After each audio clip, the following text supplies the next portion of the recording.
Good morning student. अब हम कर रहे हैं पी ब्लॉक एलिमेंट्स। हमारे जो आइसोलेशन ऑफ मेटलर्जिक प्रोसेस थे, आइसोलेशन प्रिंसिपल थे, वो हमारे कंप्लीट हो चुके हैं और कल से हमने नाइट्रोजन फैमिली को स्टार्ट कर लिया। तो पी ब्लॉक में आपका जो नाइट्रोजन फैमिली है, नाइट्रोजन फैमिली आपका 15 ग्रुप है। कल मैंने इसका इंट्रो आपको बताया था, इंट्रोडक्शन बताया था नाइट्रोजन फैमिली का, या उससे पहले पी ब्लॉक के बारे में मैंने आपको बताया था, एस ब्लॉक के बारे में, डी ब्लॉक के कि how many elements are present in this blocks. तो ये जो पी ब्लॉक है, पी ब्लॉक में जो पी ब्लॉक की मैक्सिमम कैपेसिटी होती है वो होती है 6 इलेक्ट्रॉन की। तो यानी जो पी ब्लॉक में नंबर ऑफ एलिमेंट्स होंगे वो कितने होंगे?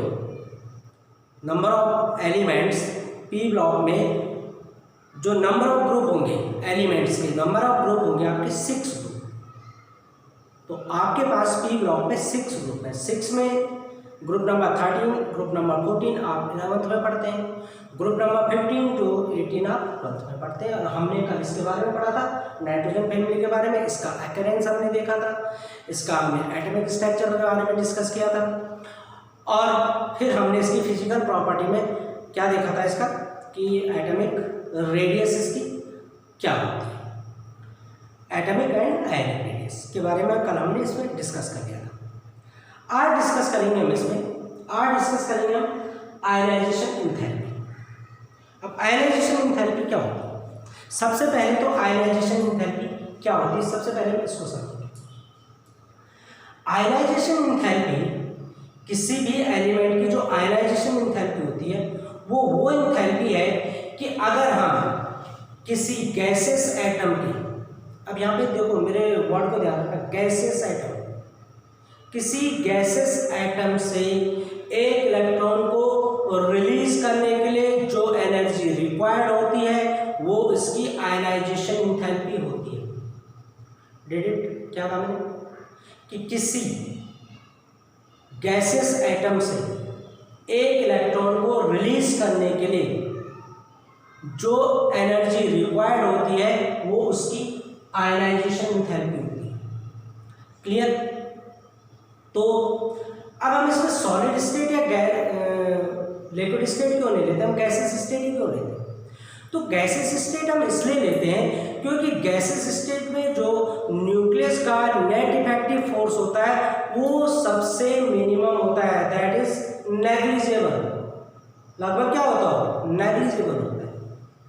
तो नेग्लिजिबल होने के कारण हम वहां से इलेक्ट्रॉन को रिमूव करने के लिए जितनी एनर्जी रिलीज कर रहे हैं वो मिनिमम एनर्जी, वो क्या होगी? सबसे मिनिमम एनर्जी होगी।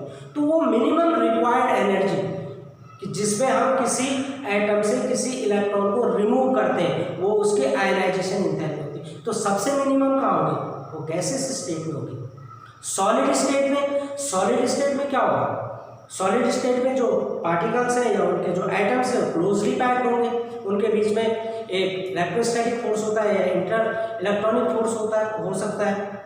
ठीक है, ऐसे ही कोवेलेंट अगर है तो उसमें कोवेलेंट बॉन्ड हो सकता है। ठीक है, तो वहाँ पे भी क्या है, वहाँ पे वैन डेर वाल्स फोर्स वगैरह हो सकते हैं।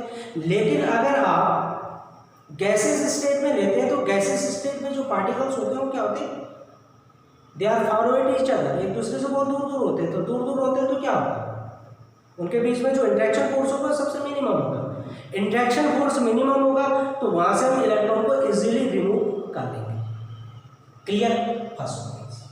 अब आयनाइजेशन एंथैल्पी देखो, हम यहाँ पे ग्रुप और पीरियड में आयनाइजेशन एंथैल्पी देखते हैं। ग्रुप और पीरियड में जो आयनाइजेशन एंथैल्पी का या एटॉमिक रेडियस का या इलेक्ट्रोनेगेटिविटी का, इलेक्ट्रॉन एफिनिटी है, इनका हम क्या देखते हैं? ग्रुप और पीरियड में वेरिएशन देखते हैं। अब आयनाइजेशन एंथैल्पी को अगर हम ग्रुप में देखें तो क्या फर्क पड़ता है? देखो ग्रुप में हम कैसे चलेंगे? ग्रुप में हम टॉप टू बॉटम चलेंगे, यानी nitrogen, phosphorus, arsenic, antimony and bismuth, ये 5 एलिमेंट्स होते हैं किसमें? नाइट्रोजन फैमिली में। अब हम यहाँ टॉप टू बॉटम चलते हैं। नंबर ऑफ सेल कितनी है 2, यहाँ पे नंबर ऑफ सेल कितनी है 3, number of cell 4, that is 5 and 6। अब देखो जैसे जैसे हम टॉप टू बॉटम चल रहे हैं वैसे वैसे नंबर ऑफ सेल क्या होगी इंक्रीज हो रही। नंबर ऑफ सेल इंक्रीज होने का मतलब अगर हम कंपेयर करें नाइट्रोजन में, ये देखो ये नाइट्रोजन में कितनी सेल है, ये नाइट्रोजन का न्यूक्लियस हो गया, नंबर ऑफ सेल 2, ये इलेक्ट्रॉन है, इस इलेक्ट्रॉन को हमने यहाँ से रिमूव करा है। अब पहले कंपेयर देख लो, अब बिस्मथ में देखो, ये बिस्मथ की फर्स्ट सेल, ये इसका nucleus, second cell, third cell, fourth cell, that is fifth cell and it is sixth cell। अब आप देखो इसका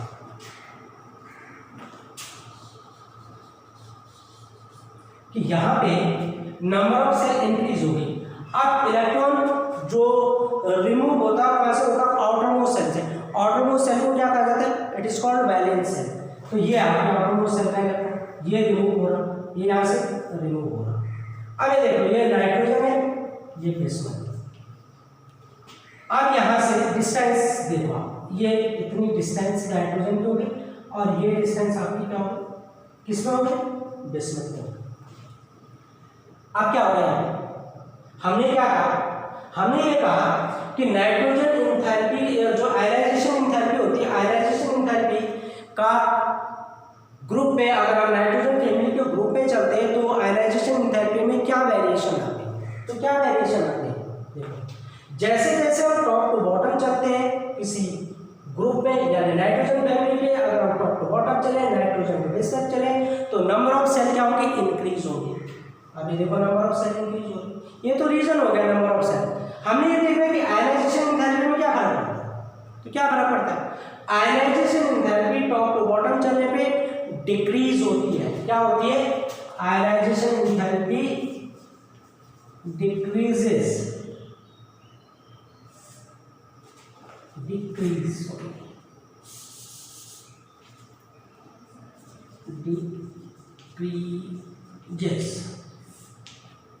तो ionisation enthalpy top to bottom चलने पे डिक्रीज होती है। अब क्यों डिक्रीज होती है, अब इसका रीजन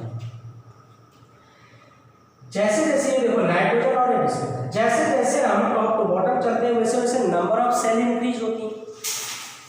आपकी जैसे जैसे नंबर ऑफ सेल इंक्रीज होंगे तो न्यूक्लियस से और आउटरमोस्ट सेल के जो इलेक्ट्रॉन है, यानी जो वैलेंस इलेक्ट्रॉन है जिसको हमें रिमूव करना है, इनके बीच की डिस्टेंस भी क्या होती है, इंक्रीज होती है। अभी आप देखो कंपेयर कर लो नाइट्रोजन और बिस्मथ, नाइट्रोजन में क्या है, कम है, फिर और यहाँ लार्ज होगी। तो जैसे जैसे नंबर ऑफ सेल इंक्रीज होती है, तो नंबर ऑफ सेल इंक्रीज होगी तो न्यूक्लियस से आउटरमोस्ट इलेक्ट्रॉन की जो डिस्टेंस है वो भी क्या होगी, ज़्यादा होगी। तो न्यूक्लियस का जो नेट इफेक्टिव फोर्स है या इफेक्टिव न्यूक्लियर चार्ज, इसे हम कहते हैं, जो न्यूक्लियस का इफेक्टिव न्यूक्लियर चार्ज है, ये जो आउटरमोस्ट इलेक्ट्रॉन है ये कम एक्सपीरियंस करेगा बजाय किसके, नाइट्रोजन के, जो भी यहाँ बिल्कुल नियर है, तो ये ज़्यादा एक्सपीरियंस करेगा न्यूक्लियस के चार्ज को, इफेक्टिव न्यूक्लियर चार्ज को ये ज़्यादा एक्सपीरियंस करेगा और ये कम एक्सपीरियंस करेगा। फर्स्ट रीजन तो ये है कि एटॉमिक साइज आपकी बढ़ी, ठीक है। तो एटॉमिक साइज यानी एटॉमिक रेडियस इंक्रीज होने से जो न्यूक्लियस का नेट इफेक्टिव चार्ज है या इफेक्टिव न्यूक्लियर चार्ज है वो आउटरमोस्ट सेल में क्या होता है, कम हो जाता है। First things. सेकंड थिंग्स क्या आती है कि ये जो सेल है, ये देखो ये सेल हो गया आपकी K, that is L M N O, it is P. अब ये देखो ये इलेक्ट्रॉन है, तो ये जो सेल है, ये सेल क्या करती है, यहाँ पे ऑब्स्टिकल का काम करती है, यानी कि न्यूक्लियस के नेट इफेक्टिव फोर्स को ये क्या करती है, रोकती है। और इसे क्या कहा जाता है, इसे कहा जाता है शील्डिंग इफेक्ट, शील्डिंग इफेक्ट। कौन सा इफेक्ट है, इट इज शील्डिंग इफेक्ट, कि ये जो सेल्स हैं, ये सेल्स न्यूक्लियस के चार्ज को ऑब्स्टिकल कर देती है, रोक देती है आउटरमोस्ट सेल के लिए, आउटरमोस्ट इलेक्ट्रॉन के लिए। तो ये जो इलेक्ट्रॉन है ये बहुत कम न्यूक्लियस चार्ज को फील करता है, और जब ये बहुत कम फील करेगा तो ये क्या है, इसको हम इजीली रिमूव कर सकते हैं। इसको थोड़ी सी हमने एनर्जी एनर्जेटिक क्या ये रिलीज होगी। जबकि अगर हम नाइट्रोजन में देखें तो इसको रिमूव करने के लिए हमें ज़्यादा एनर्जी देनी पड़ेगी, क्योंकि न्यूक्लियस का नेट इफेक्टिव फोर्सेस पे यहाँ पे बहुत ज़्यादा लगेगा, क्योंकि पास नियर अबाउट। समझे कि जब हम टॉप टू बॉटम चलते हैं तो टॉप टू बॉटम चलने पे क्या है, नंबर ऑफ सेल इंक्रीज होती है। जब नंबर ऑफ सेल इंक्रीज होंगी तो एटॉमिक रेडियस भी इंक्रीज होगी। एटॉमिक रेडियस इंक्रीज होगी, इसके साथ साथ जो शील्डिंग इफेक्ट है वो भी इंक्रीज होगा।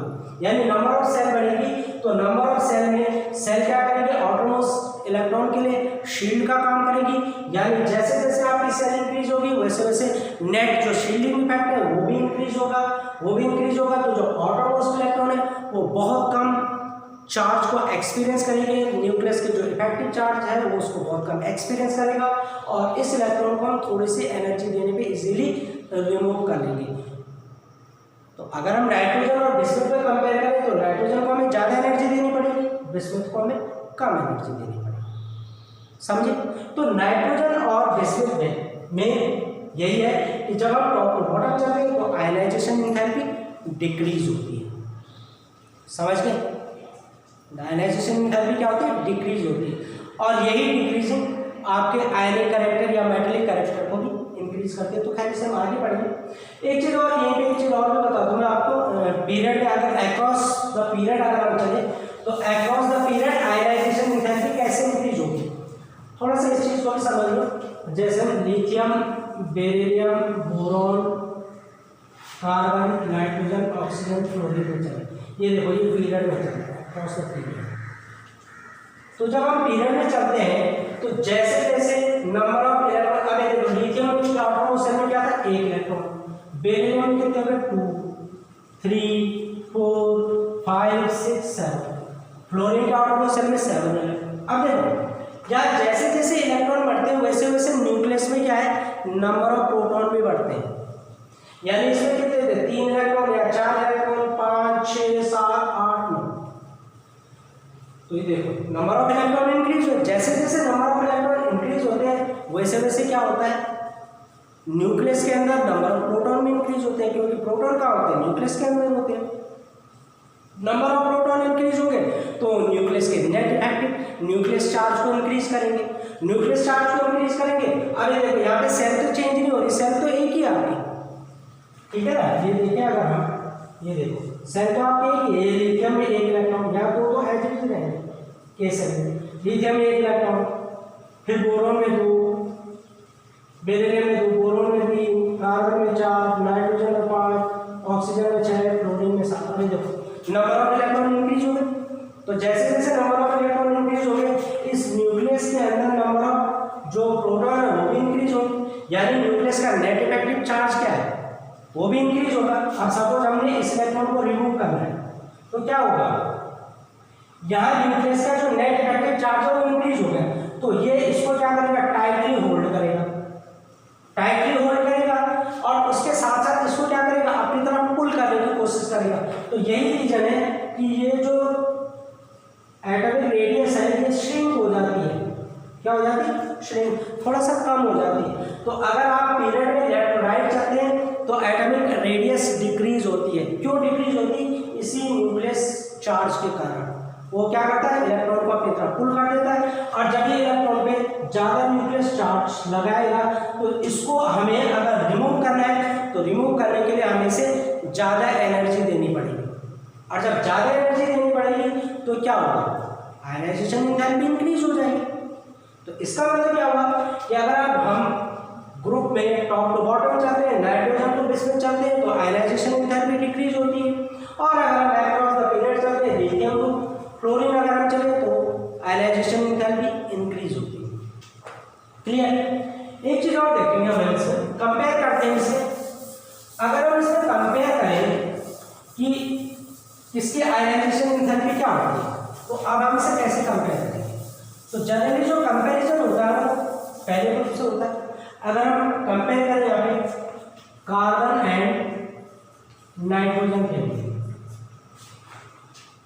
तो मैंने जैसे अभी तुम्हें बताया कि पीरियड में अगर हम लेफ्ट राइट चलेंगे तो पीरियड में कार्बन नाइट्रोजन से पहले आता है। नाइट्रोजन की आयनाइजेशन एंथैल्पी क्या होगी, कम होगी, नाइट्रोजन की ज़्यादा होगी, क्योंकि नंबर ऑफ इलेक्ट्रॉन इंक्रीज हो जाएगा।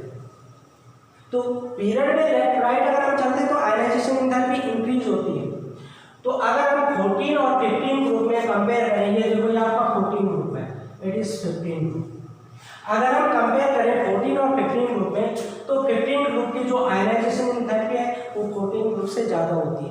क्यों ज़्यादा होती है? क्योंकि न्यूक्लियस का नेट इफेक्टिव चार्ज बढ़ जाता है। और एक चीज़ और ध्यान रखना है यहाँ पे, तो मैं आपको एक चीज़ और बता दूँ कि ये जो 15 ग्रुप है, 15 ग्रुप में जो p ऑर्बिटल का इलेक्ट्रॉन, ये देखो ये आपकी p ऑर्बिटल है 1 2 3, that is px py and it is pz। यहाँ पे 19, अगर हम नाइट्रोजन को देखें 1s2 2s2 एंड 2p3, तो यहाँ पे जो p ऑर्बिटल होती है नाइट्रोजन की वो हाफ फील्ड होती है। ये देखो एक एक इलेक्ट्रॉन है px py pz half filled. तो जो हाफ फील्ड ऑर्बिटल होते हैं they are more stable than other, तो ये क्या होंगे, ये ज़्यादा स्टेबल होंगे। तो यहाँ से अगर हमें इलेक्ट्रॉन निकालना है तो इस इलेक्ट्रॉन को निकालने के लिए हमें और ज़्यादा एनर्जी देनी पड़ेगी। इवन कि अगर हम नाइट्रोजन फैमिली को अगर ऑक्सीजन फैमिली के साथ कंपेयर करते हैं, जबकि ऑक्सीजन फैमिली नाइट्रोजन के बाद आती है, तो ऑक्सीजन का आयनाइजेशन एंथैल्पी ज़्यादा होना चाहिए, ऑक्सीजन फैमिली की आयनाइजेशन एंथैल्पी ज़्यादा होनी चाहिए, क्योंकि नाइट्रोजन की बात आ रही है। जैसे हमने यहाँ कार्बन और नाइट्रोजन में देखा कि कार्बन की आयनाइजेशन एंथैल्पी नाइट्रोजन से कम होती है, तो नाइट्रोजन की ऑक्सीजन से कम होनी चाहिए, लेकिन यहाँ पर उल्टा होता है। यहाँ पे नाइट्रोजन की ज़्यादा होती है आयनाइजेशन एंथैल्पी बजाय ऑक्सीजन की। क्यों? इस कारण होती है हाफ फील्ड p ऑर्बिटल के कारण, क्योंकि ये जो p ऑर्बिटल है ये हाफ फील्ड होता है, और हाफ फील्ड होने के कारण ये क्या होता है, they are more stable than other, ये क्या हो जाता है, ज़्यादा स्टेबल हो जाते हैं। इनको यहाँ से इलेक्ट्रॉन रिलीज करने के लिए हमें इनको बहुत ज़्यादा एनर्जी देनी पड़ेगी बजाय ऑक्सीजन के, बजाय कार्बन के। तो इसलिए आयनाइजेशन एंथैल्पी नाइट्रोजन फैमिली की करस्पॉन्डिंग ग्रुप 15 और ग्रुप 14 एंड ग्रुप 16 से ज़्यादा होती है। अब हम यहाँ पे एक चीज़ और देखते हैं आयनाइजेशन एंथैल्पी में कि first ionisation enthalpy, second ionisation enthalpy. अब फर्स्ट और सेकंड आयनाइजेशन एंथैल्पी आपकी क्या है, ये अगर हम देखें nitrogen 1s2 2s2 2px1 2py1 2pz1, clear. अब हमने क्या किया, ये pz का इलेक्ट्रॉन रिमूव कर दिया। नाइट्रोजन के अंदर number of electron, number of proton कितने हैं 7, और नंबर ऑफ इलेक्ट्रॉन भी कितने हैं 7। ध्यान दो, अब हमने यहां से एक इलेक्ट्रॉन रिमूव कर दिया, नंबर ऑफ प्रोटॉन आपके एज इट इज है, हमने एक इलेक्ट्रॉन यहां से रिमूव कर दिया, कितने बच गए हमारे पास 7 - 1 दैट इज 6। कितने इलेक्ट्रॉन हो गया, 6। प्रोटॉन कितने, 7। ठीक है। तो इसकी जो फर्स्ट आयनाइजेशन एंथैल्पी होगी, मतलब सपोज हमने मान इसकी एक इलेक्ट्रॉन हमने निकाला, first ionisation enthalpy IE, suppose हमने कुछ भी मान लिया, हमने मान लिया 500 किलोजूल पर मोल, ठीक है। अब जब हम इसकी सेकंड आयनाइजेशन एंथैल्पी देखेंगे, सेकंड आयनाइजेशन एंथैल्पी, तो अब देखो प्रोटॉन तो इसमें 7 ही है, इलेक्ट्रॉन कितने 6। अब हमने एक इलेक्ट्रॉन और रिमूव करना है, ये हमने एक रिमूव कर दिया। अब देखो ये दोनों हमने हटा दिया। नंबर ऑफ प्रोटॉन कितने, नंबर ऑफ इलेक्ट्रॉन कितने होते हैं इसमें, 2 2 4 2 2 4 5, 6 - 1 दैट इज 5। प्रोटॉन कितने हैं 7। तो अब जब प्रोटॉन 7 है तो न्यूक्लियस का नेट इफेक्टिव जो चार्ज है वो क्या हो जाएगा, बहुत ज़्यादा हो जाएगा, बहुत स्ट्रॉन्ग हो जाएगा। यानी इसकी सेकंड आयनाइजेशन एंथैल्पी हो सकता है कि लगभग 3500 किलोजूल हो जाएगी पर मोल, बहुत ज़्यादा, बहुत जंप कर जाती है, बहुत हाई हो जाती है। तो जो फर्स्ट आयनाइजेशन एंथैल्पी होती है किसी भी एलिमेंट की, फर्स्ट आयनाइजेशन एंथैल्पी कम होती है, सेकंड थर्ड और ज़्यादा होती है, क्योंकि जैसे जैसे नंबर ऑफ इलेक्ट्रॉन रिलीज होते हैं न्यूक्लियस का net effective charge atom shell पे बढ़ता जाता है, क्योंकि वहाँ प्रोटॉन रिलीज नहीं होते। समझ रहे हो? तो ये वेरिएशंस आपके आते हैं कि first second third ionisation enthalpy increase होती है रहती है। लेकिन यहाँ पे एक वेरिएशन आता है, वो वेरिएशन मैं आपको बताऊँ कि अगर हम एंटीमनी और डिस्टेंस पे देखें, जनरली क्या होगा कि जैसे जैसे नंबर ऑफ सेल इंक्रीज होती है आयनाइजेशन एंथैल्पी क्या होती है, डिक्रीज होती है। हमने अभी पढ़ा कि आयनाइजेशन एंथैल्पी क्या होती है, डिक्रीज होती है। ठीक है, इसका मतलब क्या है कि अगर हम कंपेयर करें एंटीमनी और बिस्मुथ में, तो बिस्मुथ की आयनाइजेशन एंथैल्पी एंटीमनी से क्या होनी चाहिए, कम होनी चाहिए। यानी कि हमें पता है कि एंटीमनी एंटीमनी की जो आयनाइजेशन एंथैल्पी है मोर देन टू बिस्मुथ भी है, होनी चाहिए। लेकिन यहाँ पे उल्टा होता है, जो सेकंड और थर्ड आयनाइजेशन एंथैल्पी होती है बिस्मुथ की, second and third ionisation enthalpy of bismuth is more than that of antimony ST. होना क्या चाहिए, एंटीमनी की होनी चाहिए, क्योंकि जैसे जैसे टॉप टू बॉटम हम चलते हैं आयनाइजेशन एंथैल्पी डिक्रीज होती है। लेकिन यहाँ पे देखो, यहाँ पे उल्टा हो रहा है, यहाँ पे बिस्मुथ की जो second and third ionisation enthalpy वो ज़्यादा हो रही है बजाय किसके, एंटीमनी के। अब ऐसा क्यों होता है? ऐसा इसलिए होता है, अगर हम बिस्मुथ का एटॉमिक इलेक्ट्रॉनिक स्ट्रक्चर देखें तो यहाँ पे आता है 4f14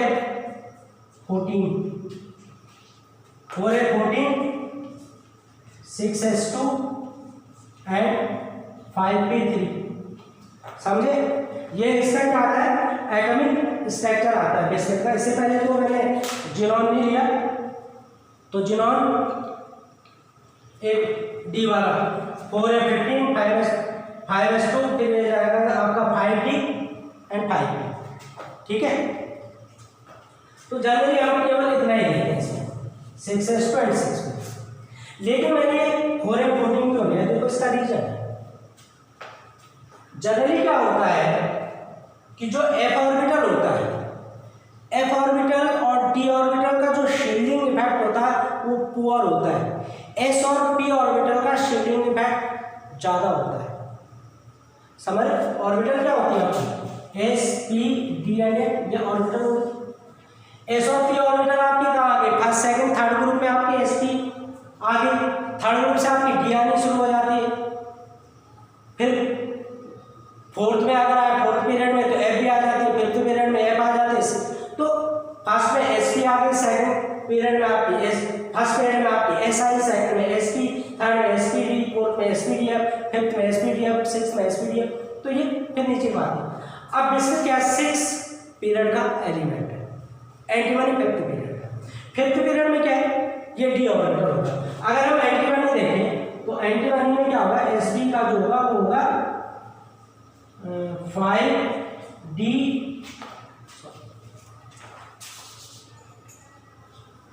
4d10 5s2 and 5p, sorry 6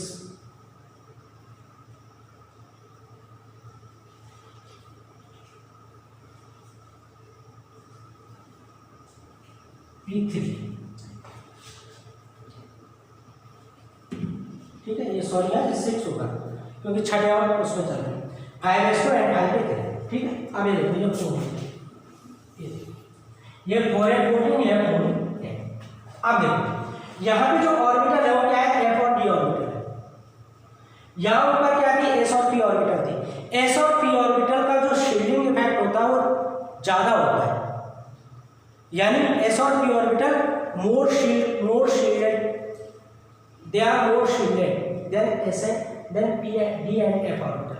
तो क्या होता है यहाँ पे कि अगर हम नीचे देखें एस और पी के अकॉर्डिंग अगर हम देखें तो यहाँ पे जो शील्डिंग इफेक्ट होता है S is greater than P is greater than P is greater than F. तो एफ का जो शील्डिंग इफेक्ट होता है बहुत पुअर शील्डिंग इफेक्ट होता है, यानी कि जो आउटर मोस्ट का इलेक्ट्रॉन है उसके लिए जो एफ ऑर्बिटल है वो नेग्लिजिबल है। अब देखो ये आपका आ गया बिस्मथ का एटम, बिस्मथ का न्यूक्लियस, ये हो गया आपके first, second, third, fourth, fifth और सिक्स, ठीक है। S, S P, S P D, S P D F, S P D F, S P D, यहाँ पे क्या है एस पी डी और एफ। तो यहाँ पे जो मेन है वो एफ ऑर्बिटल है, ठीक है। तो ये जो एफ ऑर्बिटल है, एफ ऑर्बिटल का जो शील्डिंग इफेक्ट है वो क्या होता है, पुअर होता है, यानी कि यहाँ पे अगर कोई इलेक्ट्रॉन है, अगर यहाँ पे कोई इलेक्ट्रॉन है तो उस इलेक्ट्रॉन के लिए ये जो एफ ऑर्बिटल है ये पुअर शील्ड का काम करती है, यानी इसका जो शील्डिंग रेट है बहुत कम होता है, यानी ये जो इलेक्ट्रॉन है इस इलेक्ट्रॉन के लिए इसका शील्डिंग इफेक्ट कोई मायने नहीं रखता। जाने आप क्या सोच सकते हैं कि इसके लिए नेग्लिजिबल नहीं है, जबकि यहाँ पे एफ ऑर्बिटल है लेकिन एफ ऑर्बिटल का शील्डिंग इफेक्ट है बहुत पुअर है। तो यहाँ से ये जो इलेक्ट्रॉन है ये इस न्यूक्लियस के इफेक्टिव चार्ज को ज्यादा एक्सपीरियंस करता है, किस कारण से, poor shielding effect of D, D के पुअर शील्डिंग इफेक्ट के कारण न्यूक्लियस चार्ज को ये इलेक्ट्रॉन ज्यादा एक्सपीरियंस करता है। तो ये क्या होगा, जब ज्यादा एक्सपीरियंस करेगा तो इसकी तरफ खींचेगा, तो इसको निकालने के लिए हमें क्या करना पड़ेगा, एनर्जी देनी पड़ेगी, समझ लो। डी का शील्डिंग इफेक्ट एफ से थोड़ा सा ज्यादा होता है, तो एंटीबॉडी में क्या आता है, ये तो हो गया आपका बेस्ट।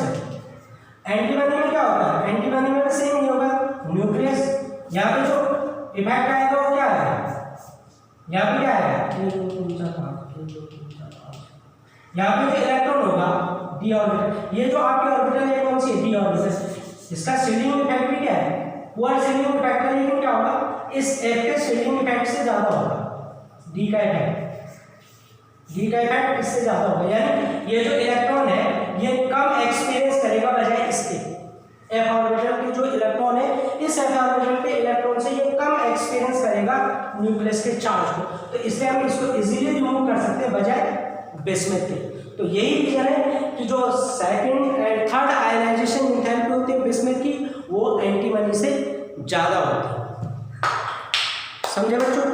तो ये आपका आयनाइजेशन एंथैल्पी। तो आयनाइजेशन एंथैल्पी में क्या वेरिएशन आते हैं, आयनाइजेशन एंथैल्पी में ये वेरिएशन आते हैं कि आयनाइजेशन एंथैल्पी क्या होती है, अगर हम टॉप टू बॉटम ग्रुप में चले तो आयनाइजेशन एंथैल्पी डिक्रीज होती है और अक्रॉस द पीरियड हम चले तो इंक्रीज होती है। फर्स्ट और सेकंड आयनाइजेशन एंथैल्पी जो होती है आपकी, सेकंड थर्ड आयनाइजेशन एंथैल्पी वो क्या होती है, ज़्यादा इंक्रीज होती जाती है।